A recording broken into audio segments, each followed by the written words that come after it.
শান্তিবাগের মুখে হ্যাঁ ওয়াজ ভাই আপনি কিছু একটা বলতেছিলেন বলে বলেন। হ্যাঁ বলতেছিলাম একবার শান্তিবাগের মুখে দাঁড়ায় আছি, একটা লোক সুন্দর পোশাক পরছে, তার ছেলে একটা আছে সাথে, তারও সুন্দর পোশাক পরেছে। তো ভাই আমি জিজ্ঞেস করলাম ভাই কোথায় যাইতেছেন? ও বিয়ে খাইতে যাইতেছি।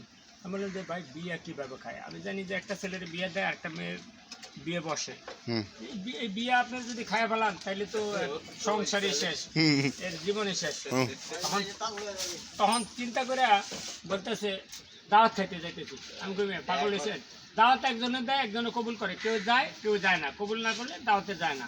আমি তো জানি একজনের দাওয়াত দেয়, আরেকজনে গ্রহণ করে। দাওয়াত আবার খায় কিভাবে? কয় আপনার সাথে কথা পারুন না। আমি কই পারবেন না, কথা কি 2 মণ ওজন, এটা মাথায় নিয়ে পারবেন না? কবি আপনি কথা কথায় প্যাঁচ লাগান। আমি কই ভাই রশিতে প্যাঁচ লাগে, সুতায় প্যাঁচ লাগে, চুলে প্যাঁচ লাগে, মোবাইলের হেডফোনে প্যাঁচ লাগে, কথায় কেমন প্যাঁচ লাগে তো এটা শুনি না। ছেলের বাপে কি করলে, ছেলের দূরে টানিয়ে কয় চল তাড়াতাড়ি চল, এখানে থাকলে আমরা খানাই পাইবো না। আমি ভুল বলছি কোনটা?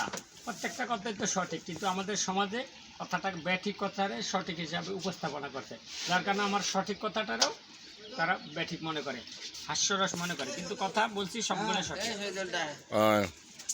আপনি কথাটা কিন্তু আসলে আমি